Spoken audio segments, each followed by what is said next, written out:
Hello बच्चों, स्वागत है आपका हमारे यूट्यूब चैनल में। बच्चों, आज हम बात करने वाले हैं आपका जो क्लास 12th का इकोनॉमिक्स का पेपर होने वाला है हरियाणा बोर्ड का। तो इसका एक सैम्पल पेपर मैं आपके लिए लेके आया हूँ। तो आज की वीडियो में हम देखने वाले हैं इस सैम्पल पेपर को, जिसको मैं सॉल्यूशन के साथ पूरा करवाने वाला हूँ। तो वीडियो को बिना स्किप किए लास्ट तक देखते रहे। चैनल पर नए हो तो चैनल को सब्सक्राइब जरूर कर ले, क्योंकि हरियाणा बोर्ड से रिलेटेड हर एक अपडेट आपको सारे के सारे जो मॉडल पेपर हैं, सैम्पल पेपर हैं और कुछ इंपॉर्टेंट क्वेश्चन है वो आपको इस चैनल पे मिलने वाले हैं। तो इसमें देखो आपका पेपर जो है वो 3 घंटे का होने वाला है। 80 नंबर का आपका पेपर होगा। इसमें देखो स्टार्टिंग में आपके जो क्वेश्चन है कुछ ऑब्जेक्टिव टाइप क्वेश्चन है, जिनके बारे में हम देखने वाले हैं। आपका जो सेक्शन ए होगा, इसमें 16 क्वेश्चन है, एक एक नंबर के। तो इसमें आप देख सकते हो पहला जो क्वेश्चन है आपका, गिफिन वस्तुओं की मांग वक्र का ढलान होता है।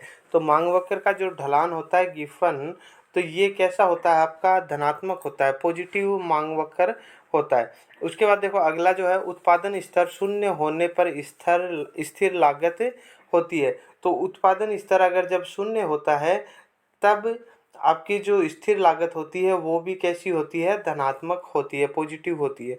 उसके बाद देखो अगला जो क्वेश्चन आपका, किस बाजार में विक्रय लागत महत्वपूर्ण होती है। तो कौन सा बाजार होता है, अपूर्ण प्रतियोगिता जो होता है उसके अंदर क्या होती है, विक्रय लागत महत्वपूर्ण होती है।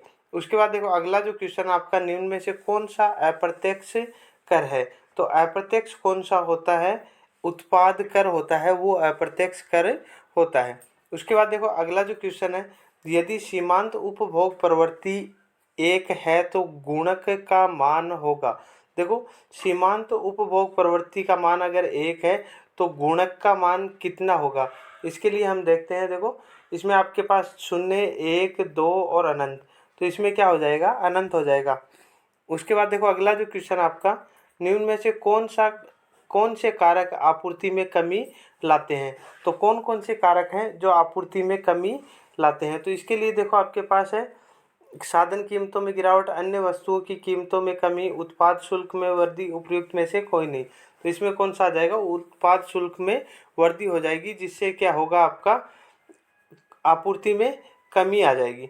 उसके बाद देखो विश्व की महामंदी वर्ष है। तो मतलब विश्व की महामंदी जो हुई थी वो कौन से वर्ष हुई थी, तो वो हुई थी आपकी 1929 के अंदर। उसके बाद देखो अगला जो क्वेश्चन है, केजियन विचारधारा समर्थन करती है। तो केजियन जो विचारधारा है वो किसका समर्थन करती है, सरकारी नियंत्रण अर्थव्यवस्था का समर्थन करती है। उसके बाद देखो आपके पास यहाँ पे कुछ क्वेश्चंस दिए हुए हैं, इनमें आपको ट्रू एंड फॉल्स बताना है कि कौन सा सही है कौन सा गलत है। तो पहला आपके पास देखो क्या है, दो उदासीनता वक्र एक दूसरे को काट सकते हैं। तो ये जो दो उदासीनता वक्र होते हैं वो एक दूसरे को कभी नहीं काटते, तो ये क्या हो जाएगा, आपका फॉल्स हो जाएगा।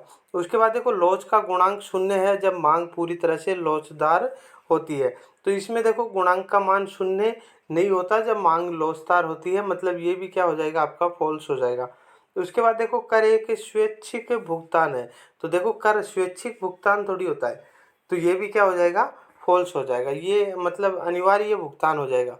उसके बाद देखो अगला जो है, अवधि जितनी लंबी होगी मांग की लोच उतनी ही कम होगी। अब आपको ये भी बताना है कि ये ट्रू है या फॉल्स है।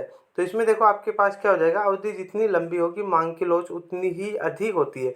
जितनी लंबी अवधि होगी ना उतनी ही मांग की लोच अधिक होगी, तो ये भी क्या हो जाएगा, आपका फॉल्स हो जाएगा। उसके बाद देखो घरेलू आय में वस्तु और सेवाओं की शुद्ध निर्यात को शामिल किया जाता है। तो इसमें ये भी क्या हो जाएगा, आपका फॉल्स हो जाएगा। मतलब अब तक जितने भी हमने किए हैं वो सारे की सारी क्या है, फॉल्स है। उसके बाद देखो अगला जो है, मांग की कमी के मामले में सरकार को घाटे के बजट की नीति अपनानी चाहिए। मतलब मांग की जब कमी होती है तो सरकार को घाटे के बजट की नीति अपनानी चाहिए। तो ये बात तो क्या है, सही है। मतलब अगर इस तरह की नीति अपनाएंगे तो मांग की कमी नहीं रहेगी। उसके बाद देखो एकाधिकार में फर्म और उद्योग के बीच का अंतर गायब हो जाता है। तो एकाधिकार में क्या होता है, यही होता है कि जो फर्म है और उद्योग है इसके बीच का अंतर गायब हो जाता है। तो ये भी बात राइट है, तो ये क्या हो जाएगा, आपका ट्रू हो जाएगा। उसके बाद देखो समष्टि अर्थव्यवस्था, समष्टि अर्थशास्त्र वस्तु की कीमत के अध्ययन से संबंधित है। तो ये क्या हो जाएगा, आपका फॉल्स हो जाएगा। इसके बाद देखो आपका जो सेक्शन बी है, तो इसमें आपके दो दो नंबर के क्वेश्चन आने वाले हैं। इसमें आप देख सकते हो पहला जो क्वेश्चन है, उत्पादन वक्र का ढलान क्या दर्शाता है। भुगतान संतुलन के चालू खाते के घटक क्या है, विदेशी विनिमय की दर से तात्पर्य क्या है, इंपॉर्टेंट क्वेश्चन है, इसको आप कर लेना अच्छी तरीके से। ये 2 नंबर में या 4 नंबर में आ सकता है, कोई दिक्कत नहीं है। अर्थशास्त्र की दुर्लभता संबंधी परिभाषा दीजिए, भुगतान संतुलन को परिभाषित कीजिए, ये भी इंपॉर्टेंट क्वेश्चन है। समरूप उत्पाद का क्या अर्थ है, अल्पाधिकार को परिभाषित कीजिए। उसके बाद देखो ये इस तरह से आपके 2-2 नंबर के क्वेश्चन थे। उसके बाद देखो आपके जो सेक्शन सी है इसमें आपके 4-4 नंबर के क्वेश्चन आने वाले हैं। प्रतिवर्ती लागत की अवधारणा को एक तालिका और रेखा चित्र की सहायता से समझाइए। मुद्रा के प्राथमिक कार्यों की व्याख्या कीजिए, इंपॉर्टेंट क्वेश्चन है। केंद्रीय बैंक के किन्हीं 4 कार्यों की व्याख्या करना है, ये भी आपका इंपॉर्टेंट क्वेश्चन है। इन दोनों क्वेश्चनों को आप अच्छी तरीके से तैयार कर लेना। इसके बाद देखो मुद्रास्फीति अंतराल की अवधारणा की व्याख्या करें और इसे ठीक करने के लिए मौद्रिक उपायों का सुझाव दे। एक ये देखो न्यूनतम समर्थन मूल्य क्या है, बाजार पर इसका क्या असर होता है, 100% एग्जाम में आने की संभावना है, इसको भी आप अच्छी तरीके से तैयार कर लेना। उसके बाद देखो निम्नलिखित आंकड़ों से राष्ट्रीय आय की गणना करनी है, मतलब इससे आपको राष्ट्रीय आय की गणना करनी है। उसके बाद देखो अगला जो क्वेश्चन है आपका, राजस्व प्राप्तियों और पूंजीपत प्राप्तियों के बीच अंतर बताना है। इसमें आपको ये अंतर बताने हैं, 4 नंबर का ये भी क्वेश्चन आपका। पूर्ण प्रतियोगिता की विशेषताओं की व्याख्या करनी है। उसके बाद देखो मांग की लोच की व्यय विधि को समझाइए और मांग की कीमत लोच क्या है, इसे प्रभावित करने वाले कारकों को बताना है, ये क्वेश्चन भी इम्पोर्टेंट है आपका। उसके बाद देखो एकाधिकार और एकाधिकार प्रतियोगिता बाजार में अंतर स्पष्ट करना है। गठबंधन और गैर गठबंधन अल्पाधिकार को परिभाषित कीजिए, इसकी विशेषता बतानी है, तो ये भी आपका इम्पोर्टेंट क्वेश्चन है।